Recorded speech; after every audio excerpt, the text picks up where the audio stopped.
This is Eric Rutan of Cannibal Corpse. You are listening to the Scars and Guitars podcast with Andrew McKay Smith. G'day everybody, thanks so much for joining me, I appreciate it. This episode features a conversation with Blood Incantation's mastermind, Morris Kolontyrsky. The catalyst for the chat was the release of The Hidden History of the Human Race. It came out at the end of 2019. And this chat actually took place in April or thereabouts of 2020, so just as the pandemic was kicking into full gear. It has been available, the conversation has been available via podcast apps ever since then, and I'm repurposing it here for you, the YouTube audience, because God knows there are 100 times more of you here than there are over at the podcast apps. So here it is, just for you. Now, throughout this conversation, we talk all about the Blood Incantation philosophy. We go into influences. It's definitely a conversation. So I know some of you have a bit of a dig at me and say, hey, you talk too much. Well, fuck off. I like talking to these musicians. They're some of my favourite people in the world. I did catch up very, very briefly with Morris when the group toured Australia in, I think it was October of last year, so 2022. They put on a pretty good show, although they didn't play for long enough, but, you know, I say that about all my favourite bands, that they should play for a bit longer, but it was great to see Morris in full flight because he's an exceptional musician. Something else, only 12 months ago or thereabouts, he released a solo album by any other name. It was under the Blood Incantation moniker, but a synth masterpiece is Time Wave Zero. Check that one out if you like your synth wave or your synth drone, because Morris knows how to write extreme metal as well as some of that stuff. So here he is, Morris from Blood Incantation. Enjoy. Morris, I've got to tell you, it's a real thrill to talk to you. I've been listening to your music now for a couple of months, almost non-stop, in between all the other stuff that I get. And look, I was drawn to reach out to you for a conversation because in the scheme of things, look, I'm a metal lifer. I've been into this for almost 30 years at this point, but I haven't quite heard anything like your music, I must say. And I'm not just giving you a compliment for no reason here. I appreciate it. Look, I found Hidden History of the Human Race on New Year's Day. I remember it well. I remember that exact moment because you were appearing on so many year-end lists. You didn't appear on mine because, to be honest, I just hadn't heard of you. And I hadn't... Yeah. I sort of had some awareness, but I wasn't aware of how great you were. It's probably the best way to describe it. But I thought, I better check this out. And, of course, I found you on Apple Music. And holy shit, the next few hours were spent diving into your music, and it's fair to say I've become a pretty strong fan, a firm fan of your work.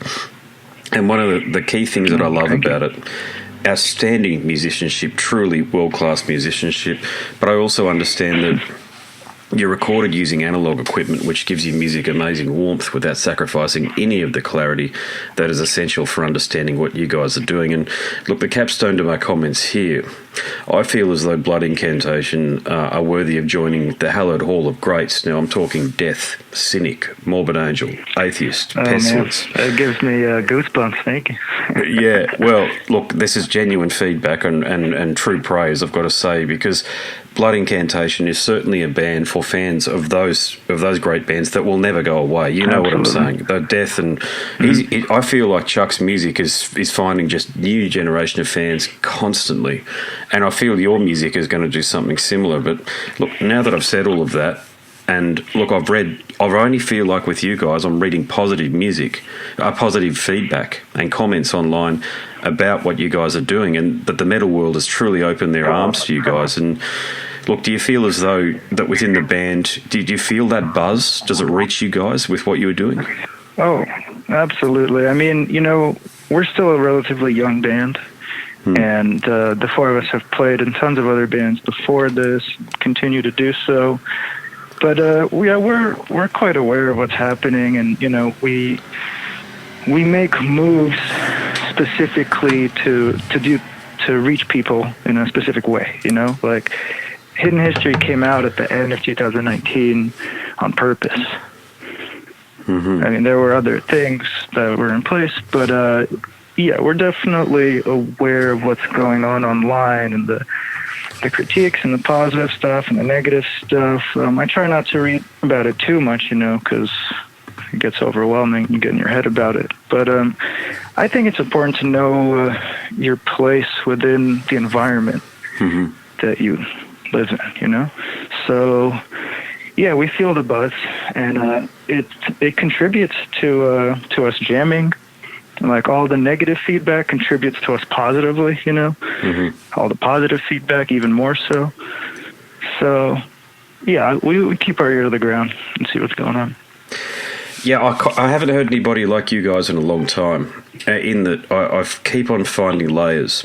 Music is like an onion, insofar as there's the core of what you guys are doing that you could play on an acoustic guitar. Sure, you know what I mean when I say that. You can get your riffs and you can hammer them out, and they sound wonderfully musical.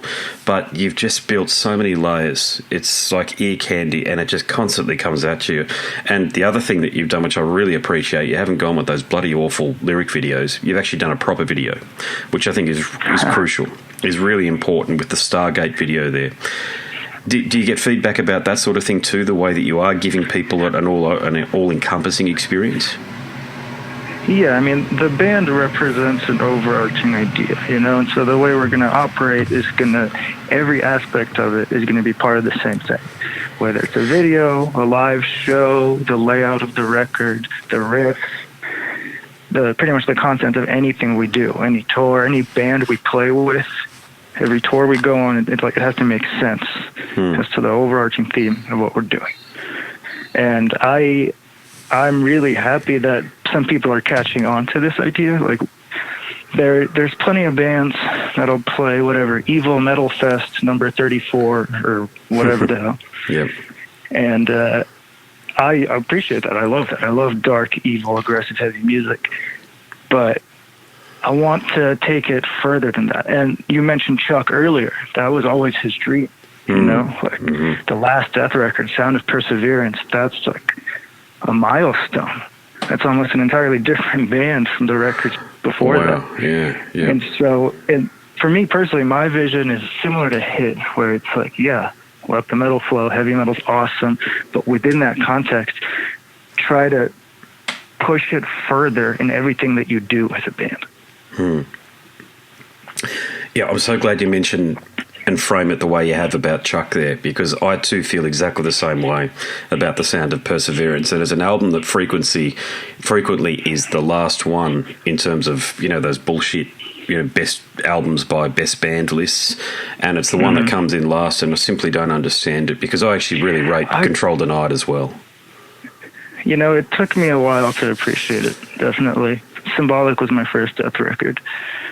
And even that one is like, you know, it's extremely tech and very different from like Leprosy, let's say. But even so, Sound of Perseverance, it took me like, I heard it, and then maybe like a year later I came back to it and finally got it. But I think it's, I mean, it is pretty self-indulgent music for musicians. But I think that, I don't know, yeah, like you mentioned layers, I hear that in that record. There's so much classic heavy metal influence in that, like Judas Priest. I mean, there's a Painkiller cover at the end of the album, you know? Yeah. And to me, it was like him returning to heavy metal, but also in that same way pushing it forward in his own styles. Yeah. That's a good way of framing it. Maybe it'll have another round of appreciation in years to come. Who knows? I think so. I think as people mature and they move into different phases of their life, and they're not just after blinding intensity constantly like it was with the first 2 or 3 albums with Chuck. Once you start letting the music breathe, which you guys do beautifully, there's a real ebb and a flow with your music, and it music or albums specifically, collections of work, singular bodies of collections of work, whether it be an EP or an album, must take a listener on a journey, which is what you guys have done with Hidden History of the Human Race, and what Chuck did on all of his albums. And that's what I think bands these days, I get sent so much stuff, especially with this layover happening through coronavirus. I'm getting sent to me up to 20 or 30 albums and EPs and just singles a week, you know, a combination of all 3 a week. But the albums that I generally am drawn toward are the ones that take you on a journey. So that's a question for you, is when you're crafting music, is it because sometimes artists aren't aware that they take bands on a journey. I'm sure Trey doesn't realise he does it as much as what he does with his work in Morbid Angel, but is it something that's intentful with you guys? Like, is it a strategy to take the listener on a journey, or does it just sort of work out that way because that's the way the songs fit together in the rehearsal room? We love riffs, and we love a lot of different types of riffs, all sorts of different atmospheres, from ambient riffs to suffocation, brutal slam. And we also like 70s prog rock, which I think is pretty apparent on the newest album. Mm-hmm. Yeah. So the journey aspect of it, I think it falls into place naturally, despite the fact that we do want it to come across that way. You know, anytime I focus on any one part of what I want a song to be like, it's usually not going to turn out that way. Mm-hmm. So I try to turn off my brain and be like, all right, well, what do I want to hear? And then string that together. And I think the linear songwriting lends itself to the journey aspect. You know, there isn't any like chorus or like A-B style within our music. Yeah. So, yeah, I mean, the linear aspect is like, that is the journey. But then also the ebb and flow of the different atmospheres lends itself to that as well. And, I mean, we're happy with the outcome. We definitely want to portray that. But like I said, it's hard to focus on a specific idea and put it into place as opposed to just kind of shutting off and letting it take you there. Letting the metal flow, I get it, yeah. And something else which is a bit of a masterstroke, very few bands are doing this these days because, look, I'm a musician and I understand it's a pain in the ass to do it this way, but listen to the results, recording analog. It's something that is just like a hand in a glove with you guys. So was that a decision that was made early on? Because I understand your earlier stuff was recorded on analog as well. Yeah, so the EP was kind of a hodgepodge. That was an experiment. We didn't even have a bass player at the time when we wrote those songs. Mm-hmm. And then when we went in to record, it was kind of a disaster experience between us and the producer, missing guitar tracks. That was recorded digitally, track by track. And then eventually, after we got something salvageable, we sent it over to Damon, our Australian friend, actually. Nice. Yeah, from Mournful Congregation, Stargazer, all those excellent bands. And he was friends with Paul and Jeff from a previous band that they toured in together, and he recorded bass over it. So yeah, that was all kind of pieced together digitally. So after that whole experience, we were like, man, it didn't quite turn out the way we'd hoped, because when we play it live, it sounds so much better. And again, we love 70s music, and all of our parents raised us listening to, Led Zeppelin, Black Sabbath, all those awesome 60s and 70s bands. They all recorded live. Mm-hmm. So like we didn't even need to have a discussion about this. We were all on the same page. Just like, okay, we're gonna do it the way real, actual, like badass bands in the 70s did it. Just hammer away at it until you get the best take. And yeah, it was never much of a discussion. It was just like immediately agreed upon. Well, it's for the benefit of the music, no doubt about that. And it hints at something else there, that it sounds like as though, because there's 4 of you in the band, I understand, it was certainly from the photos. You guys seem to agree on a lot, which is rare in a band. We know that. Now, did you guys, was it a process of attrition that you found each other? In other words, were there people coming in and going out of the band until you settled on this lineup? Can you tell me how the band formed and how you got this lineup together? Yeah, that's a pretty interesting story. So Paul, the vocalist and other guitar player, he had an idea for this band a long time before it was put into play. Like he's the essential mastermind behind the name and what the band is about. And all 4 of us are on the same page about it, obviously. We pretty much agree on every point. But we kind of came together initially, I don't know, like it was like celestial mechanics putting all of us in the same room. Yeah, Very, nice very strange feeling. But so Paul and Isaac met because of previous bands that they played in. Paul played in a band called Velnius. Isaac played in a band called Stoic Dissension. And this is all already in Colorado. Paul and Isaac met up to jam Funeral Doom, actually. They have another band called Abysmal Dimensions, which actually played their first show this last summer. But Paul had no idea that Isaac could play drums. And one day Isaac was messing around on the drum kit, and Paul was like, "Oh my God, you're amazing! How did I know? How did I not know this about you? It's crazy." And so he had the chops to play the style of death metal that Paul had envisioned. So they started jamming guitar, drums, and then I randomly met Paul at a pizza shop at his college town where I was going to school in Boulder, Colorado. Nice, yeah. And it was a total chance meeting. And he wrote down on a piece of paper all of these bands that he was a part of. Some of them were still just ideas at that point that hadn't existed. Blood Incantation was one of those names. Spectral Voice was as well. And then it must have been, I don't know, at least another year after that, after I randomly met him, I went to a party of my old bandmate, this band I played in called Stillborn Fawn, his girlfriend's house. And Paul and the other Vilnius dudes were there. And that's the first time Paul and I were able to actually sit down and talk about music and guitar. So I joined pretty much that night. So then it was just me, Paul, and Isaac, and we had a hard time finding a bass player. We never really auditioned anyone. We were thinking about doing the time goal thing and just doing the three guitars instead of a bass.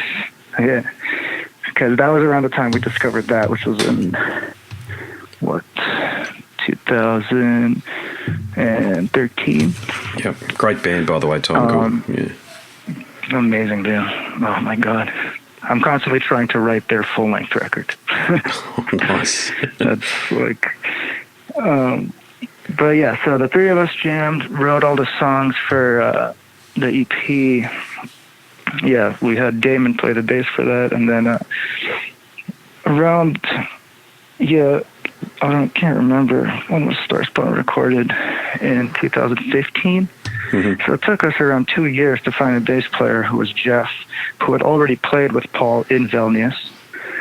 And he was down to do the fretless fingerstyle, and him and Paul had been in Vilnius for a long time together, toured Europe numerous times, so that connection was already there.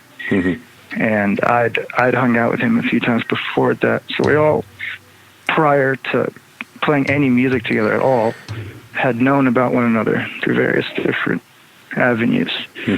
So once we were all in the same room together, I mean, it was like, that's it. We're brothers for life. This is the journey we're on.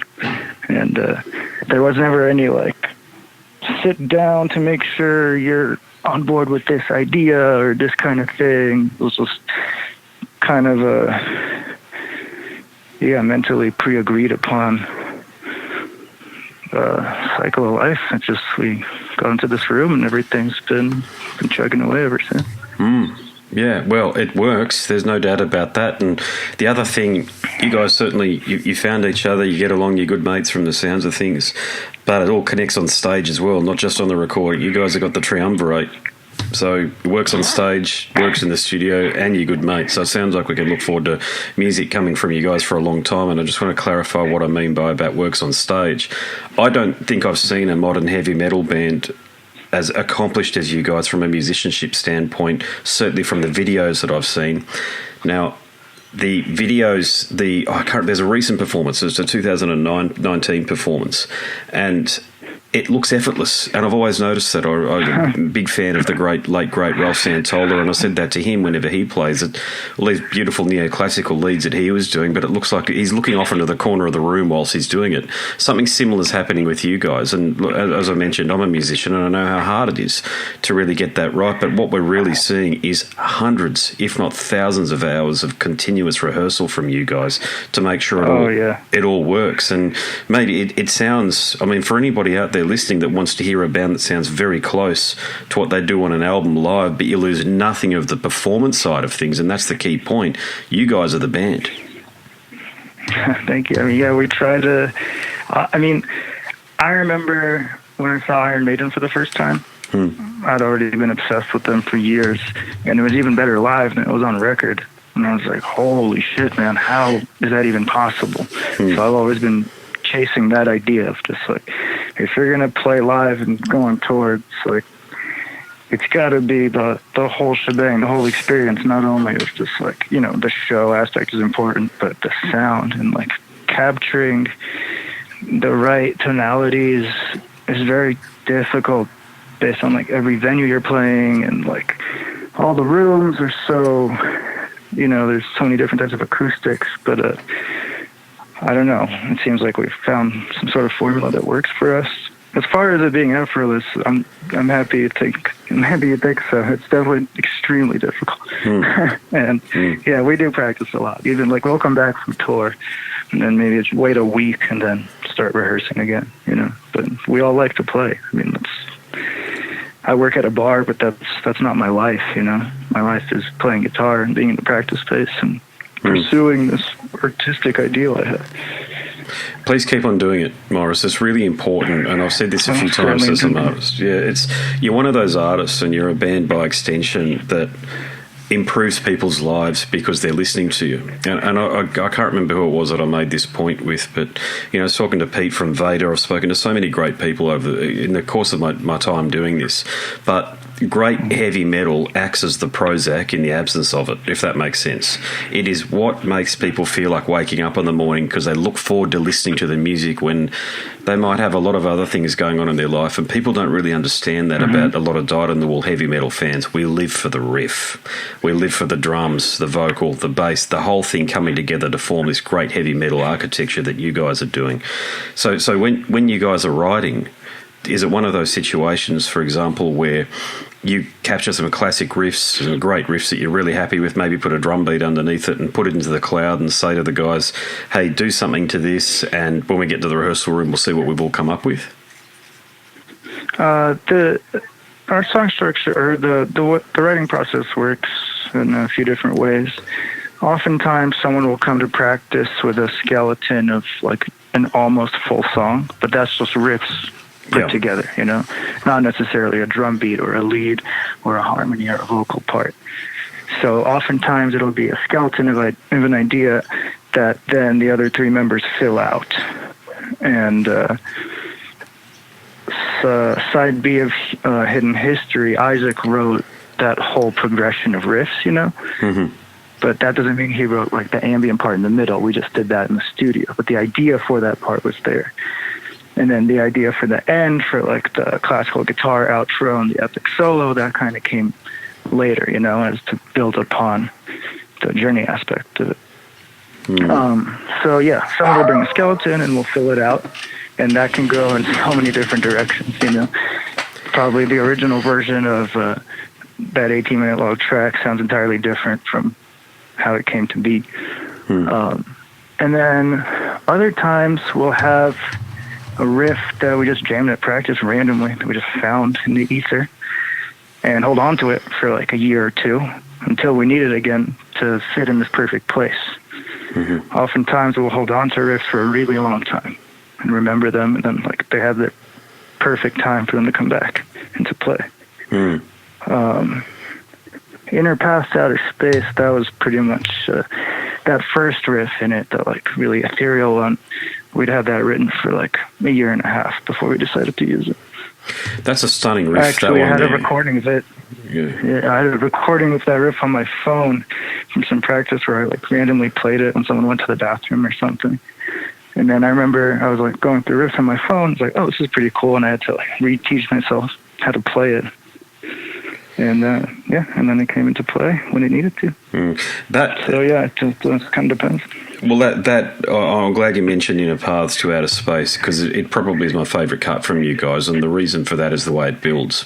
You've got this beautiful. It sounds very similar to something to what King's X would do. Ty Tabor, the great guitarist in King's X, who's very much influenced by Rush. So I totally understand where the prog elements are coming from with you guys. So I get it. Believe me, I totally understand it. And what you're doing with that cut there, though, is you're putting it through a death metal template. And out comes this. It's very hard to describe the techniques that you're using across there, because being a guitarist as well, you're using a lot of sustain. You're making sure the note holds on and it rings. And I don't think I've seen a better marriage of visuals to music than what you guys have done with the video in ages. I mean, I can't, off the top of my head at the moment, I can't name a modern video. I think Nada Sadek did a great job with the Morbid Angel the Morbid Angel video for, I can't remember the song that they put with that. You know, the one I'm talking about where it's outer space, and I think that looks pretty good, but it's not quite at the level that your one here is at. So, who did the video for this one here? Who did you commission to do that for you? So actually, Central Media found this person for us. They'd worked with him before. I've never met this person, so actually I can't even remember the guy's name, unfortunately. I can look it up in a second. But I remember we were on tour when this whole thing was coming together, so it's kind of hazy in my mind. But Paul wrote like a very detailed description of what we wanted the video to be like, and we had the idea for it a while before we were actually in the process of recording the record.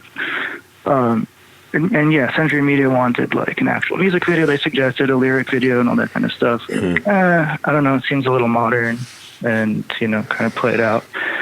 So Paul wrote this like insane detailed email of just like what needs to be presented in this, how, all this crazy shit. And then Century Media sent us some stuff the guy had done before, and it looked pretty trippy, but man, he knocked it out of the park. I remember we were getting like little clips at a time, like maybe 10, 15 seconds at a time, and just what a tease it was sitting in the van, seeing that on a little like iPhone screen. And then when the full thing came out, we were actually still on tour. I remember that night we got into our hotel room, and it was the first thing we watched. It was amazing.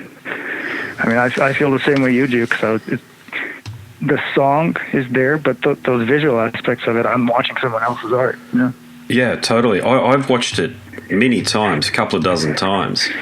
And again, like your music, there's new things that I keep seeing the entire time. I mean, this Stargate concept, is that something that your bandmate came up with? Or, I mean, it's just a brilliant concept, taking you through the ethereal. That concept of that is essentially what the band is about, you know? All of the lyrics and mythology and images tie back into that. It's like multi-dimensional travel, you know, past lives, future lives, all congregating into the same place and what it all means. And I think the video portrays that very well. It portrays that beautifully. That's such a good way of putting it, and that's kind of how I felt about it. I have very vivid dreams, you see, and when I think about what some of my dreams sort of touch on, it's like what the fellow who's put this video together has done here. I love that outer space stuff. That stuff where we are such a minute. We don't even register in the grand scale of the cosmos, and it's our ego that convinces us that we do. But your video goes some way to explaining that in a lot of ways, and it feels like I'm having a moment with the cosmos. There you go. When I'm watching that video, and your music is playing alongside of it, obviously. Yeah, it's amazing. And so I found the guy's name. It's Miles Scarin, and his website is crystalspotlight.com. So I feel like Spotlight. I owe him a shout out at least. I'd love to meet the guy someday.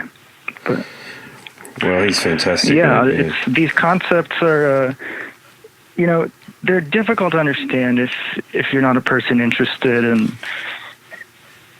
I mean, I'm wondering how to phrase this.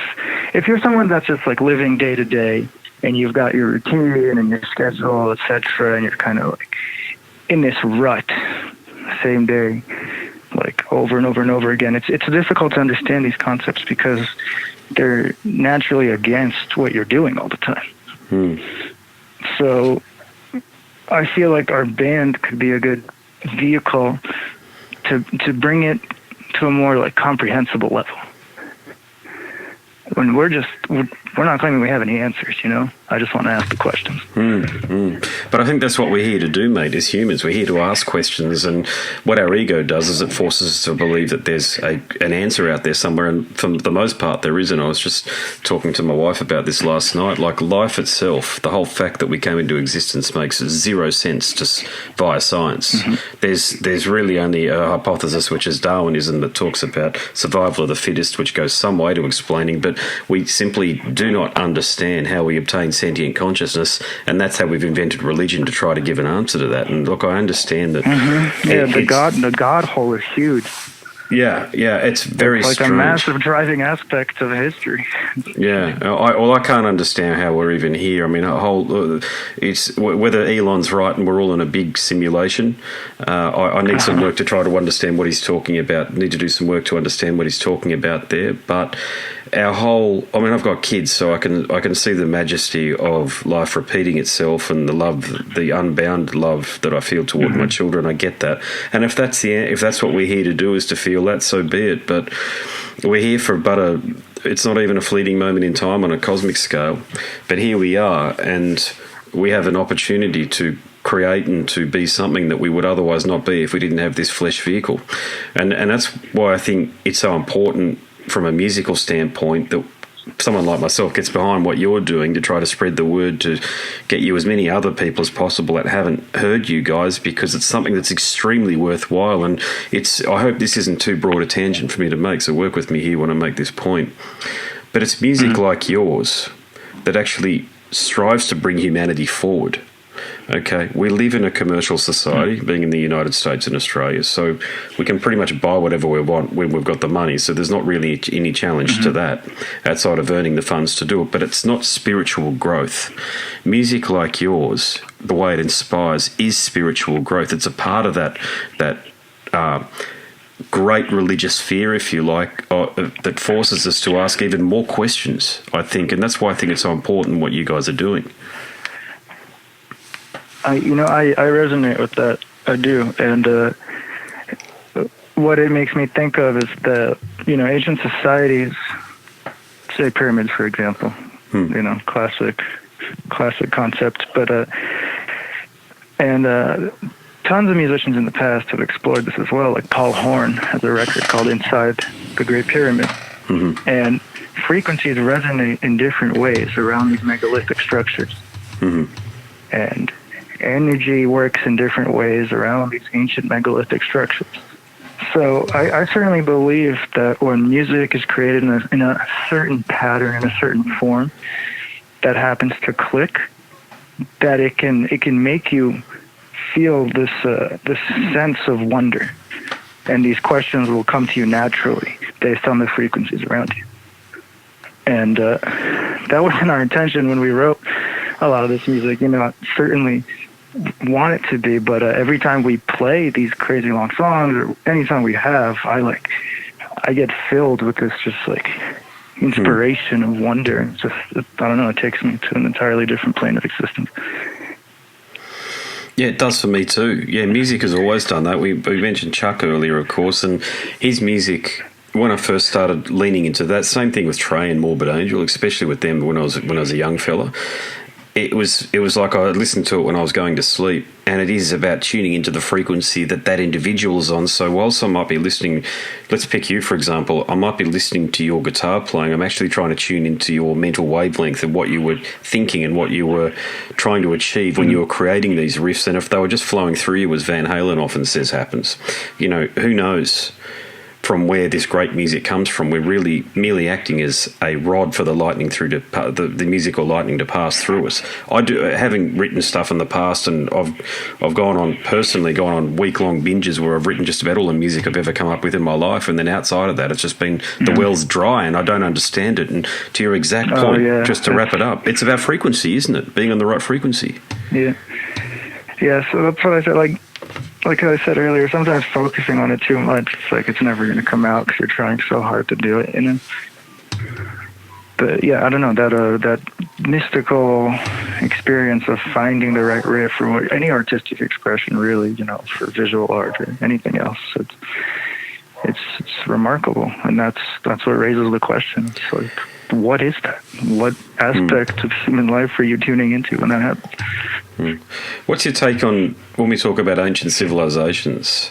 And for the life of me, I can't remember the guy's name. I've got to try and find out before. I can put it always in the notes when I do my narrative aspect of the podcast episode. But there's a guy that talks with a lot of credibility. He was recently on Joe Rogan's show about the age of civilization being way older than what we're crediting it as being. Now, we know that because the first thing that comes to mind, which has been proven, I understand, is that the watermarks that are on the pyramids are something in the vicinity of 20 to 30,000 years old. not a couple of thousand years old. So the whole idea of the oldest pyramids only being built sort of 4,000 or 5,000 years ago is wrong. Now, I've always felt that anyway, because why would pyramids be popping up all around the world in societies that had literally had nothing to do with each other? So pyramids pop up in South America, Central America, Thailand, Cambodia. They are everywhere, yet they pop up at different times in history when, as far as we understand, there was not the technology to transmit the necessary engineering blueprints, if you like, on how to build pyramids. So why on earth are all of these civilizations and societies coming up with the same structure? It's just a constant thing. So do you think that, or I know it's a very broad question to be asking you, mate, but of course I wouldn't believe for a minute that you'd you would take accepted wisdom as law, but do you have a theory behind how we've evolved? Is it from Sumeria and then right the way up to now? Yeah, I mean, here's the thing. So there's the massive question you just proposed about the pyramids. How could that possibly be happening? Like, with the distance, people didn't have communication skills they do now. But on top of that, the imagery surrounding the pyramids, like all the religious structures portraying like plumed serpents, all carrying this weird little bucket, all wearing a watch.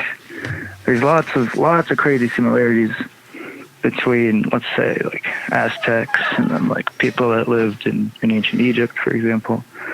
And there's a great documentary series on Netflix, maybe it's still up there, called The Pyramid Code, and that talks about the water erosion and how carbon dating didn't date the Sphinx properly. It's actually older than we thought, and that like throws all of history up in the air. But as far as how all these things could happen simultaneously in different parts of the world, I mean, the answer is in the cosmos, in my opinion. There has to be some sort of connection to the stars and a greater frequency and energy that people felt despite the fact that they were so far away. Some sort of hive mind structure, like the pyramids, for example, would connect people and bring them to a higher elevation of consciousness where they can communicate through vast distances. I don't want to use the word aliens or like multidimensional beings, but it's hard to not go that direction when you're talking about something so inexplicable. Look, in the absence of all other explanations, the alien one isn't a bad one. It's just that I don't think people have dived.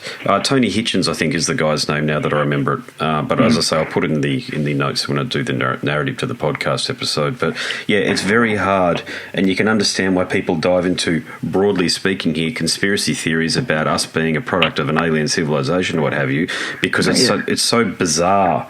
To your point that there is an elevation in consciousness at some point in time.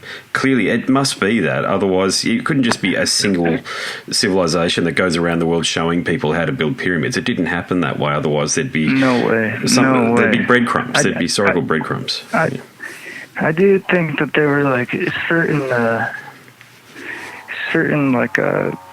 mechanics that we've lost over time, because also some of the structures are so perfectly fit together, and there's like perfectly carved wheels and tiny holes within that like a stonemason could hardly do now, given all the tools we have. So there's more to it than that. Like, there's a weird mechanical thing going on too, as far in addition to like the brain aspect of it and the consciousness and like the connectivity of it. I don't know. So it's a weird web. I'm still trying to figure it out, obviously. And I remember a lot of our lyrics deal with that as well. Yeah, they do too. Actually, let's talk about the lyrical side of things. So it does deal with all of these sorts of things. So is it a team effort coming up with the lyrics, or can you tell me how the lyrics are written? Team effort coming up with the concepts and theories behind them, and then Paul puts it to actual form. And he is a very well-read very well-spoken individual, so he is the right person for the job. Yeah. Yeah, they're I haven't dived into the lyrical side of things that much, although I can certainly see that there are lyrics available online, which I've read a little bit of, but I connect with it obviously on a musical standpoint because music's always spoken to me. Actually, when I first heard, was watching the video, because that video, if I'm not mistaken, that's there is some lyrics to it, isn't there? But there's just not too much. The Inner Path song. No, that's an instrumental. That's an instrumental. There's just one gurgle at the end, but it's fully instrumental. Yeah, I thought you guys were... It is funny that you say that because it feels like his lyrics without them actually being... Yeah. What's saying something? I don't know. You guys have tapped into something very ethereal because your music does talk to people. It's not just a straight-up musical interface that you get from you guys. There's some sort... You're definitely imbued with DNA from somewhere else, whether you realise it or not, because something happens whenever I listen to your music. I just feel different. It's a feeling thing. It's incredible. You know, it's the same thing as... It is very intense and scary sometimes. Yeah. Now, I saw... Let's talk about the guitar gear that you've chosen, because obviously a guitarist as accomplished as yourself chooses things with great intent. Now, I couldn't help but notice that you had an Iron Bird. I think it was either for sale or you were giving praise to it on your Facebook page. And, of course, Trey from Morbid Angel is very famous for using Iron Birds. But it's not just an Iron Bird in your arsenal, I could see clearly. So can you tell me the sort of guitars that help you on your journey here? Yeah, so 80s BC Riches specifically are, they're just shredder machines. They were built with specifications that work for me perfectly. You know, the necks are not too thick, not too small. They all came with Kahlers or licensed Floyd Roses, so you could do all sorts of insane dive bombs and crazy noises on them. Generally, I feel, 60s, 70s, and 80s guitars are where it's at just because of the scale of things. I don't know what happened. I guess, these companies all got bigger and got bought out by larger conglomerates, and people that didn't know the trade as well would try to recreate what that company had been famous for previously, which BC Rich is still actually trying to do. They're doing a whole, they're revamping their entire line of guitars to try to make them more like the 80s ones, but even so, they're missing some sort of key element. And I'm no luthier, but I can tell just by touching it. Yeah, I have plenty of other guitars, but for the music we create, 80s BC Riches really lend themselves wonderfully to our tone. They look great too. That's the other thing. They visual element. Beautiful. Yeah, it's an important, often important and overlooked side of things. And there's very few guitarists in metal that look great playing a Strat, except for Trevor Perez from Obituary, of course. And I've had a chat to him about his use of Strats. It's just what works for him, and you can tell it works for him because of what the band ends up sounding like. But it takes ages, doesn't it? I went through a few basses before I arrived at the Music Man back in the day, and I've never left. But once you find, yeah, it's very consistent. The only problem is it's active, like all Music Mans are. So you can be sometimes like the battery's fine, but the connections get loose in the battery compartment. So I've been on stage a couple of times and pop, off it goes, and you're like, what the hell's wrong? And I've said this many times on the podcast that for the non-musicians out there, I think I've worked out between my bass or guitar and what comes out of the PA, there's something like 35 active points of failure. So good luck trying to figure out what it is in the moment. As you can, I'm sure you've had plenty go wrong. Yeah. Oh man, the pedals and all the little patch cables. Or with pedals, it just magnifies it. Yeah, I use EMGs in my Iron Birds, and Paul uses the standard super distortions that they came with in the 80s. It just kind of happened to work out that way. Every one that I bought would come with EMGs, so we decided to stick with it just to have some sort of difference in tone, so it's not just two of the same thing happening. What are you using, Kempers, or what's the effects device you're using? We both have pedal boards with, it's not really all that crazy. It's just the right amount of chorus, delay, and reverb. Like 90% of what it is. Paul has a flanger that he uses occasionally on a very wide setting. And then I have 2 delays that I'll activate at the same time sometimes to create this kind of like Pink Floyd ping pong effect. Mm-hmm. Nice. We also we do this sort of stereo trick with our cabinets where it's called an X-Wing. So if you're looking at the stage, my cab will be on the top right and on the bottom left, and Paul's will be reversed. So regardless of which side of the stage you're standing on, you can hear both guitars. And it really helps with like the stereo functions for all the effects, there you go. Especially delay. Yeah. And you're able to do that on tour, no dramas? Yeah. I mean, it's just we just set up. I mean, that's how we practice. Also, it's just 2 full stacks, and the 412s are X-winged, and then bass and drums in the middle. Okay, I get it. So you're getting an equal, when you're standing in front of your setup, so to speak, you're getting an equal amount of your other guitarist stuff coming through as well. So you're hearing both equally, not It's just also, your stuff. Yeah, it's like a self-monitoring system as well. So if you're playing a stage where like the sound guy isn't quite getting what's going on or whatever, you still have some sort of a saving grace with this thing because I can hear what Paul's doing, and the drums are always insanely loud, so I'm okay there. Yeah, great drummer, by the way. Gosh, I haven't dived into each individual. Isaac is amazing. Yeah, incredible. Yeah, very much. Reminds me a little bit of Richard Christie, actually.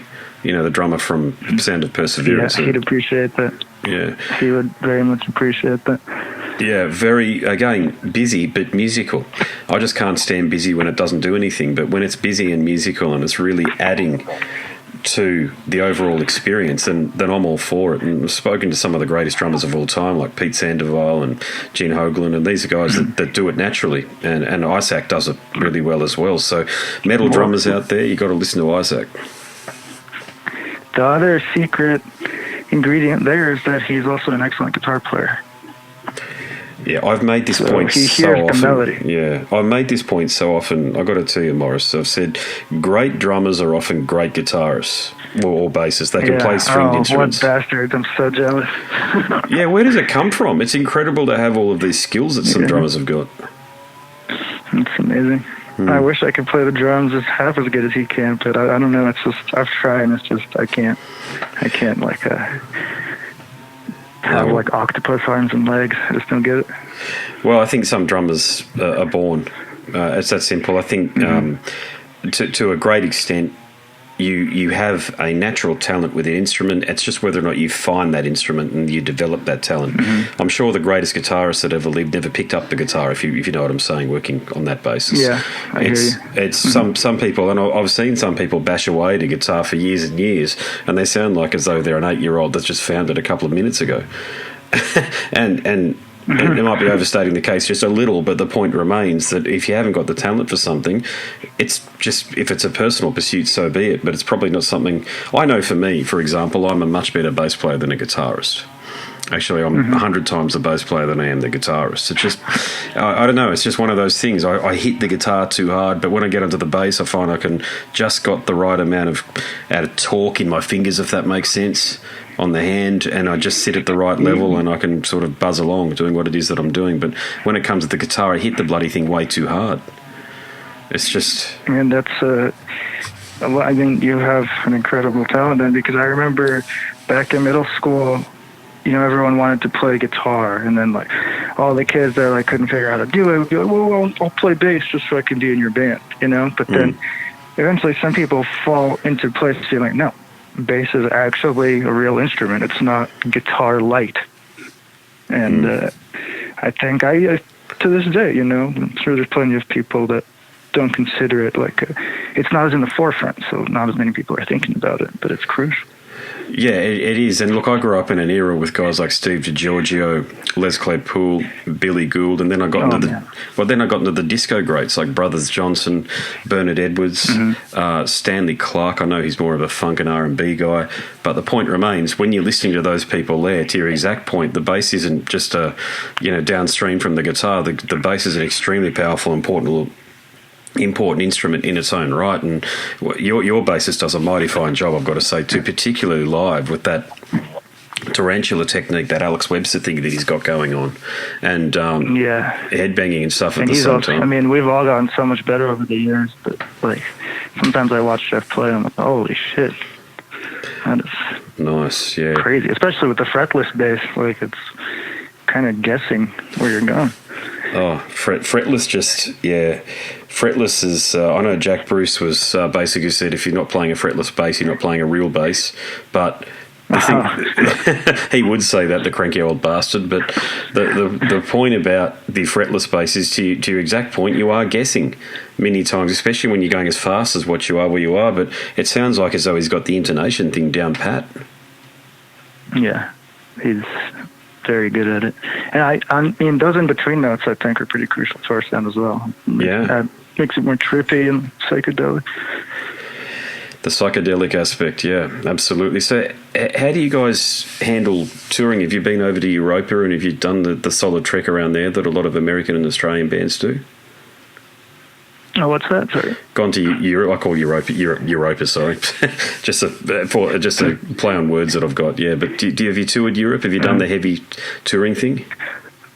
Oh, yeah. Many. I mean, we've done, how many? 5 full European tours at least. We were supposed to go back this summer to do a second round of some of those open air festivals like Party Sun and Brutal Assault.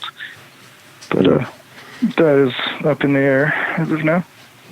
But yeah, I mean, we've pretty much after Starspawn came out, we toured incessantly for 3 years, all over the place. We went to Australia in when was it? September 2017. We played 4 shows with that band Arcturus from Norway. Yeah, sure. Yeah. I don't remember that. Geez, I must have been tuned in that time. Yeah. Yeah, I mean, that was 3 years ago, you know, so it was a different time. I mean, we've played all sorts of shows from small to big, and this new record has really taken it to bigger heights, like you said. And we hope to be able to continue that trajectory. But yeah, I mean, we've been on the road nonstop. And me, Paul, and Jeff also played in another band together called Spectral Voice. And that band also has toured a lot. So it's been nonstop, to say the least. Yeah, I can imagine, yeah. So how do you, when you're touring, and I've asked this question a lot of touring artists, with the amount that you've done, how do you not murder each other? Is it just a matter of giving each other space and being really familiar with each other's habits, so to speak? We already spend all of our time together at home in the practice space or going out to eat or whatever. So it's kind of like second nature. I mean, we know the certain things about one another that'll like push a button or whatnot. And we've definitely honed in on making it a more positive, easygoing experience over the years, you know, not having like a stupid outbreak about, oh, you drank my Coca-Cola or whatever the hell. Or even just like seats in the van or who's driving, whatever. We do a lot of this stuff ourselves. And so it's, we're all equally stressed and tired most of the time. So we've, I don't know, it's just kind of a natural understanding and respect for one another that makes it easy and sustainable. How did you go on that Australian tour there? Because I found the dates. I'm just looking on my iPhone here. You played the Triffid near me in Brisbane. Was it a decent tour, a memorable one? It was amazing, man. That I'd never been to Australia before, and Arcturus is a band we've all loved for a while. So it was a pretty insane opportunity, and the whole thing about it, like the package, just like everything we were offered. We had people help us set up our stuff, which we'd never had before. It was like a really eye-opening experience, and you know, we flew from show to show, which we'd never done before because we're usually in a van, unless it's like a one-off fly, like a fly-out fest or something like that. And I don't know, we were treated amazing. The guy who brought us down, Matthew Chalk, works for Southern Extremities Productions. And yeah, it was an amazing experience. And I hope to be able to do it again soon once all this comes down. Yeah, I haven't heard of him, man. I haven't heard of Southern Extremists. There you go. So it's I've got to do some research after this conversation, I think, because there's it always surprises me, mate, for a relatively small country. I know we've got a couple of major cities, but there's bugger all in between, let me assure you. Everybody lives in the major cities in Australia because we've got to, because it's just too inhospitable elsewhere. But the amount of... There's so many different levels to underground and overground, it doesn't, back then I'd be like, well, if you're not paying attention, then you're an idiot, and have like a chip on my shoulder. But over time I've realized, man, there's so many different avenues of finding out about music, and there's so many different promoters, and even like sometimes giant package tours, people that have been lifelong fans won't know about just because of the specific promoter that did the show. It's just, there's so many variables up in the air that it's hard, and that's why promoting is a whole other game of its own, So yeah, I fully understand that. Yeah, it's the amount of. I spoke to someone the other night. There was a major tour that happened over here with Van Halen, Aerosmith, and I think the promoter lost something in the vicinity of $15 million. I mean, that's Jesus Christ. Well, that's at a scale that I simply can't comprehend. That's a couple of lifetimes of income right there. So, as a business, it's extremely fraught with danger. And Dicey from Soundworks and John down there, who looks after Nuclear Blast in Australia, these guys are seasoned veterans, so they get it. And I enjoy talking to them, and insofar as asking them not too different questions that I'm asking you now about what they've done with music and the success. But I've always understood that there's a very thin line between going under and profitability, and there's not a lot of warning oftentimes. And is that how you find things too, like on the business side of things as a band? It's bloody hard. Being in a band, especially one that's touring and trying... Okay, so I guess there's two different ways to see it from my perspective. There's the artistic aspect of it. So I want to create music. I want to be in a band. Whether you go on tour or not doesn't matter. More about releasing records and the output, the appreciation of the output.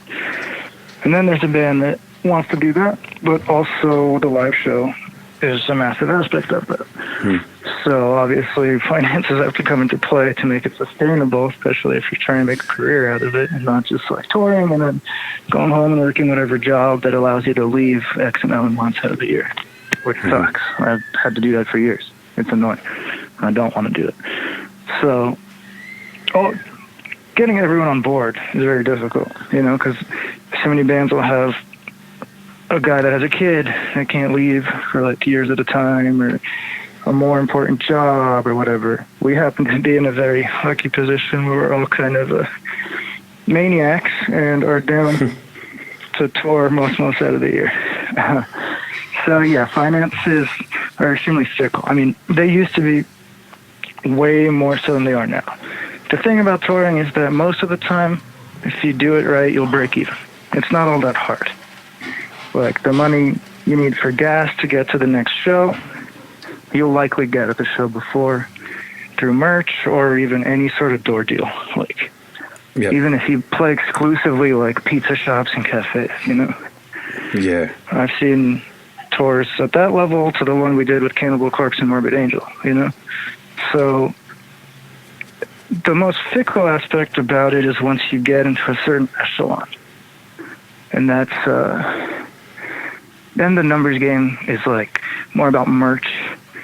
And your guarantees can grow, but it kind of just depends on how your records are doing, which I haven't seen too much of that yet because we're only on our second full length, and this is the one we're really going to get a lot of bigger tour offers for, which I'm very excited about. Yep. But yeah, the finances are generally fickle in this whole entertainment industry, whether it be the promoter or the band.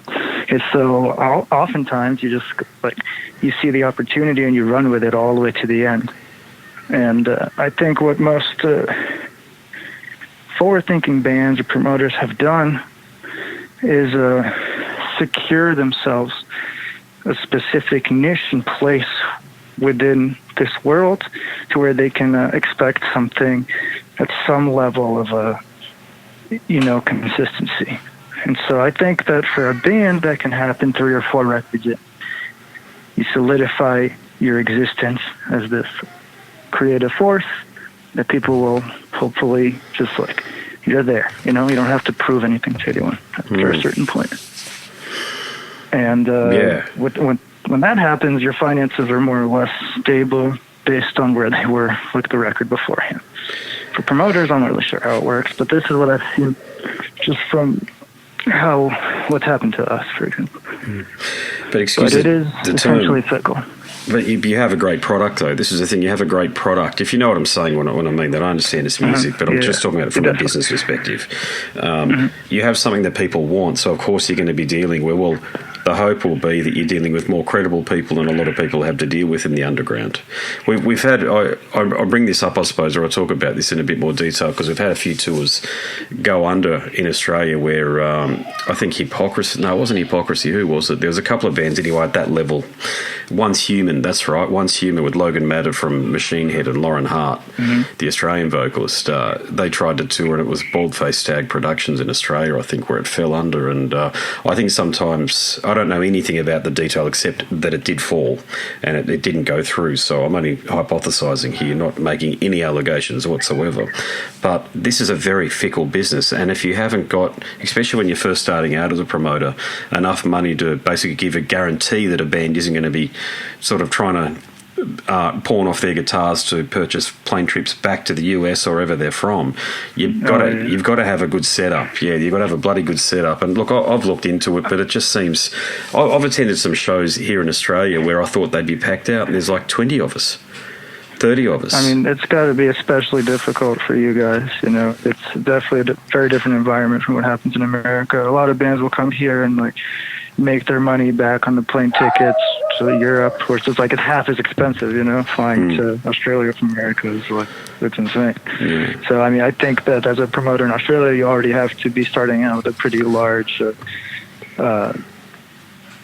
amount of money to be able to. I'd say so. Yeah, I'd say you're right. I'd say you'd have to have at least maybe tens of thousands of dollars, if not $100,000 behind you before you could do it really effectively, and then say take on the losses in say the first 2 or 3 and put them down to a learning experience.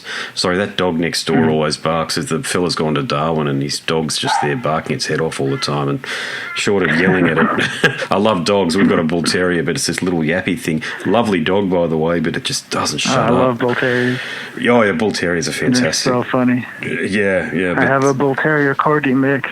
He's a puppy right now, actually. Holy wow. So strange. Yeah, I haven't heard of that before. Very strange looking dog. Very cute, but short and stocky, but with a big head. Is there a photo of him on your Facebook feed? No, I can send you one though.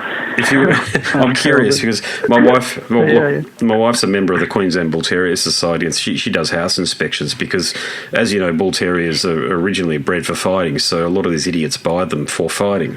Now she does the inspections to ensure that they're going to go to a decent home if they're an abandoned dog from a pound, or somehow somebody contacts the society and says, look, I've got this bull terrier, can you rehome him? But, you get the usual assortments of dickheads and scumbags that want to adopt, in inverted commas, these dogs that have got a bad reputation. But as you and I both know, they're big sweethearts, these dogs. They don't have any fighting bone in them anymore. The temperament's been completely bred out of them. So a lot of them end up just being bait for a pig dog, a more violent dog.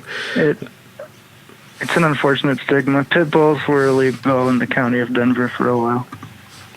Is that just the sort of people that were owning them? Is that where the stigma comes from, as opposed to the dogs themselves? Because I'm not too familiar with the history of why, but if I had to guess, it'd just be from like attacks at dog parks, or like some owners that were maybe not stable enough to have a dog that had so much power.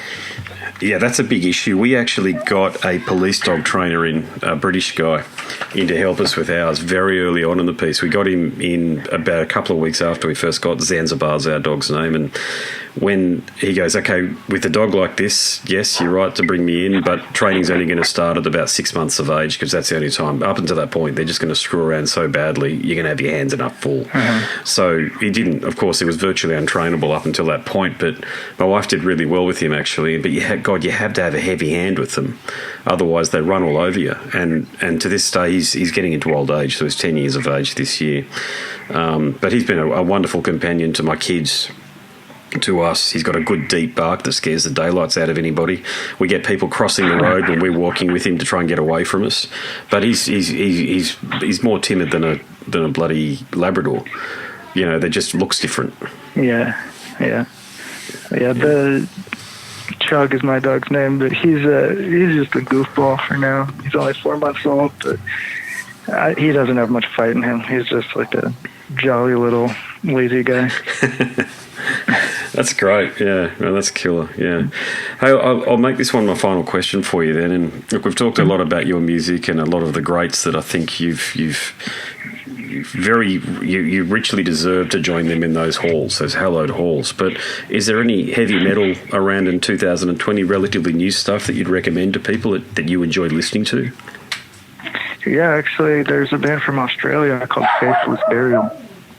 Nice. That is superb. They've got the intensity and like technicality of immolation mixed with just like that perfect era of like 1993 era Suffocation. It's like technical riffs but catchy.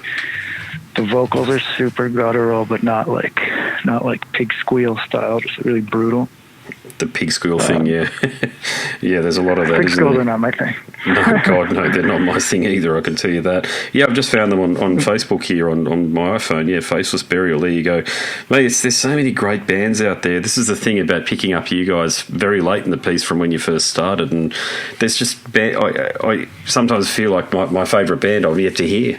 Cause, and there's this myth out there that, look, I love the classic bands that I've mentioned, Death, Cynic, Morbid Angel, Atheist, Pestilence. You can continue on, you know that, the Obituary, Cannibal Corpse, Deicide.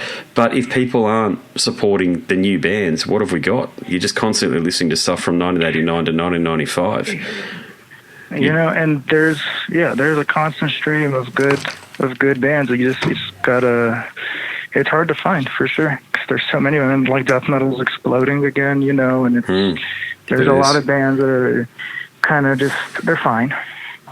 You know, touring so much, you see so many metal bands. It's like oftentimes I'm just like I can't even listen to this. I can't even listen to metal in the van. 90% of the time.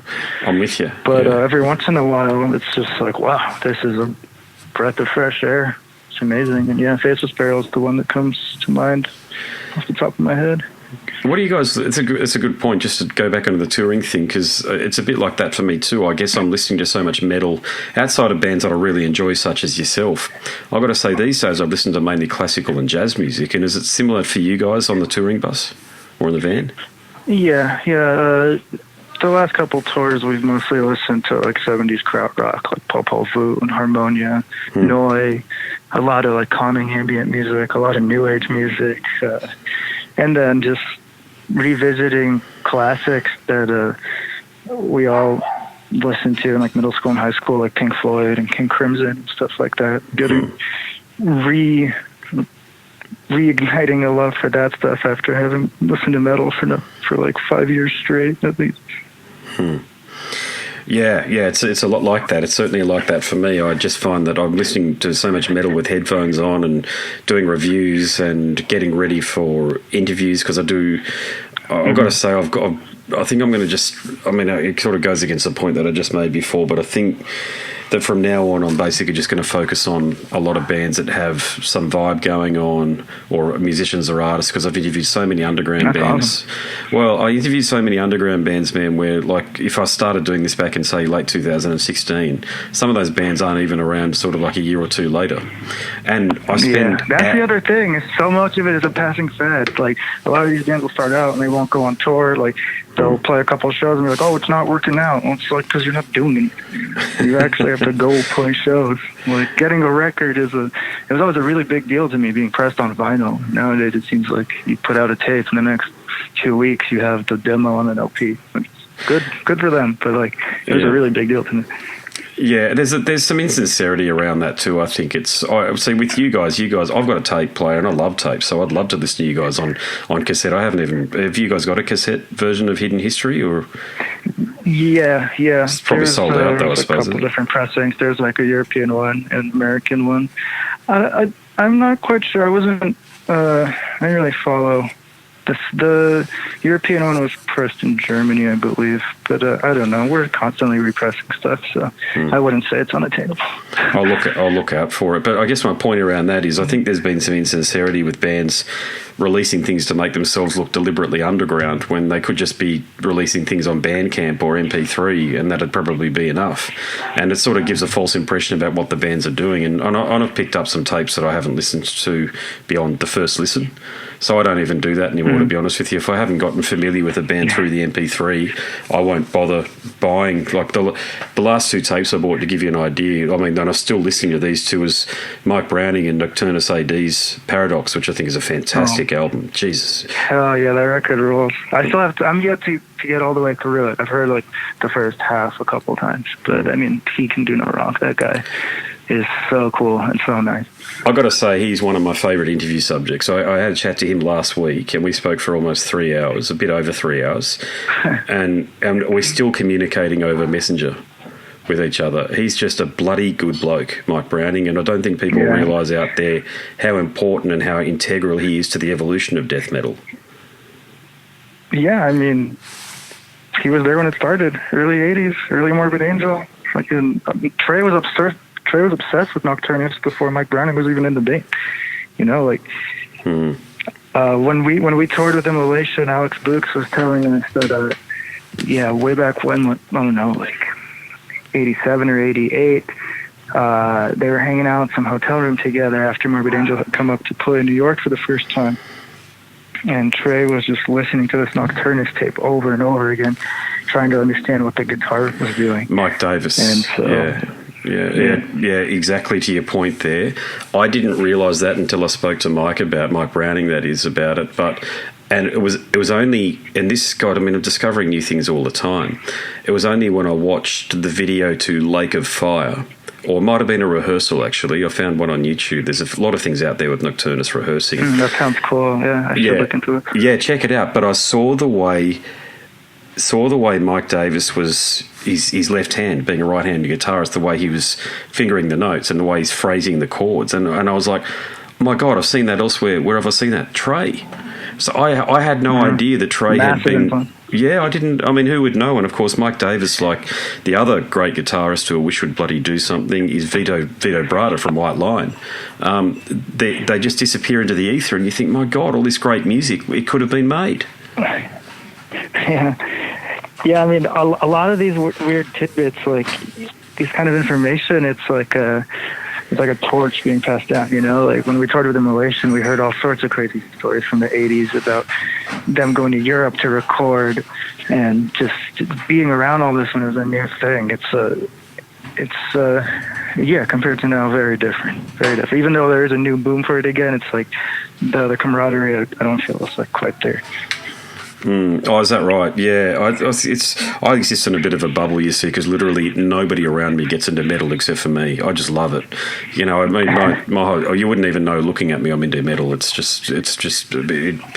not really a thing for me from an aesthetic point of view. But to your point, like, yeah, I'm going to speak to people. I mean, I'm doing this so often that I feel connected to the artist. There's no doubt about that. But I was hoping that at this point in time there'd be more of a camaraderie or a brotherhood, because I've always found with musicians... and that's not to say every band hates one another. You know, we have a great circle of friends and bands that we've toured with together many times and will continue to do so forever. But just the general world scheme of things, there's like so many different subgenres. You want to call it tech or prog or these types of bands won't tour with these types of bands, and also there's all these different types of scenes between overground and underground and promoters, everything we just spoke about, that it's like I don't know, it's a whirlwind. Yeah, I just find you go, sorry. I think that the importance of it being a bit more cohesive is the healthy competition and inspiring one another. Well, I think the operative word there is healthy, to your point. And what I find, and this is, I don't even play metal, I play covers, so jazz, funk, even this sort of stuff. And I even find in our local scene here in Brisbane, there are people that seem to get off on bringing other bands down, and it's for no reason. There's to no end. It just is an ego play, and it's something that that's a jockish thing. Yeah, it's very strange though, and I don't quite get it. I mean, especially from my perspective, I'm well into my 40s these days, and I just try to help people. Honestly, that's all that I try to do. I gave my old PA to my daughter's school. I just want people to create great music in the way that suits them and bring that music to people. But other people, I realise they're doing things from an ego standpoint, and I just think there's some people who've even stopped talking to because of that reason. I just think, I can't do this anymore. It's way too hard, and I feel like as soon as I stop being of use to you as a musician, then I'll be thrown under the bus. So I'm going to end this relationship early, and I don't think it's just about musicians, but it just feels more prominent in music circles at times. Well, especially in metal, because I don't know, it can get pretty bro-y and like really aggressive, Yeah. Well, mate, as long as you guys are around to keep doing what you're doing, true fans of great heavy metal will have a band to look forward to releasing new music and also to keep on listening to the music that's out there. So, look, Morris, I've got to tell you, I really appreciate you taking the time out to do this. It's been fascinating having this conversation. You can tell I'm a big fan. I admire what you guys are doing, so please just keep on doing what you're doing. Thank you. Yeah, this was a great conversation. I appreciate you asking me to do it. So what I'll do, mate, from here, if you're comfortable with everything, I certainly am, I'll just release it as it is. I get so many people giving me such great feedback, and they love to tune into the conversation as the whole, unedited, away it goes. Yeah. No need to chop it up. Awesome. It makes it all weird and not it doesn't make sense that way. Yeah, I don't do it. I just put it all out there, and God, I'm far from perfect in terms of my interview technique and my conversational technique, but I just try to have a conversation with people, and I feel like as though I found an audience. I've got a bit of, there's a couple of hundred people all over the world that listen to me, but then of course there's fans of yours that I think are going to get a different perspective on what you're doing, and it'll add just another layer for them to get into. I hope someone gets some positive information out of this, and some questions were answered that they were looking for answers for. Sweet, yeah. All right, well, thanks for the conversation, mate. I'll let you get back to your night, and look, appreciate everything, and hopefully, mate, when you tour Australia, mate, we can catch up. Yeah, I'll if we get some dates figured out when all this settles down, I'll definitely stay in touch and let you know. Yeah, that'd be awesome, mate. Yeah, awesome, mate. Yeah, well, thanks very much again. Really appreciate it, man. Take care, Andrew. No worries. You too, brother. Guys, catch ya. Bye. Thanks so much for listening to that one. Hope you got something out of it. There aren't too many conversations posted with Morris on the internets, so I hope that one did something for you. Now, if you enjoyed that chat, there are many more just like it over at scarsandguitars.com, and if you like listening, maybe you like reading, you're in luck, because I've written a book all about the podcast. Scars and Guitars Volume 1, Conversations from the World of Hard Rock, Heavy Metal and Beyond. Click on the link in the banner on the website. You'll be taken to a marketplace of your choice. Download a sample, and if you do complete the purchase because you like what you've read, do hit me up because I want to thank you personally, and I've got some more information to share with you about the book in the moment. But before we get to that, I'll bid you a fond farewell. My name is Andrew Mackay-Smith, and I'm the host of the Scars and Guitars podcast. Until next time, it's a very goodbye for now. This is Eric Rattan of Cannibal Corpse. You are listening to the Scars and Guitars podcast with Andrew Mackay-Smith. I've been the host of the Scars and Guitars podcast since 2017. The first musician I interviewed for the show was David Vincent from Morbid Angel, and things have just snowballed from there. In all, I've posted almost 650 podcast episodes featuring conversations with many of the leading lights of rock, heavy metal, and beyond. It just got to a point where I thought, I need to write a book about all this, so that's exactly what I did. In Scars and Guitars Volume 1, you'll read a heap of deep reveals and commentary, such as Des Fafara talking about Coal Chamber and why the band will never return. If you're a band just starting out, you need to hear me. Do not start a band with partners.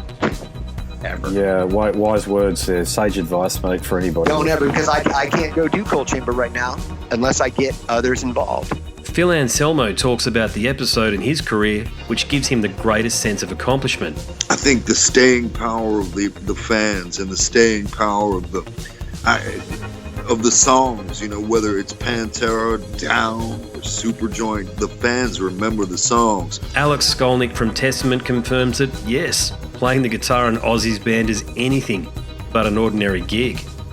Will Silent Oz from Dimmu Borgir write a book? Pa from Sabaton gives advice to people who want to start a band. Look at the team around you, look at the bandmates. If the guys want to be on the stage, then it's all cool. If the guys want to be backstage, then it's not going to be cool. Current and former members of Cradle of Filth discuss the band's seminal 90s material. Read about the reaction to George Lynch and Mark from Suicide Silence's comments when they throw shade at then President Donald Trump. We have this idiotic monster, this egotistical, self-aggrandizing, complete piece of shit in there. I just can't understand how we've gotten to this place. And yeah, we kicked a hornet's nest with Sepultura.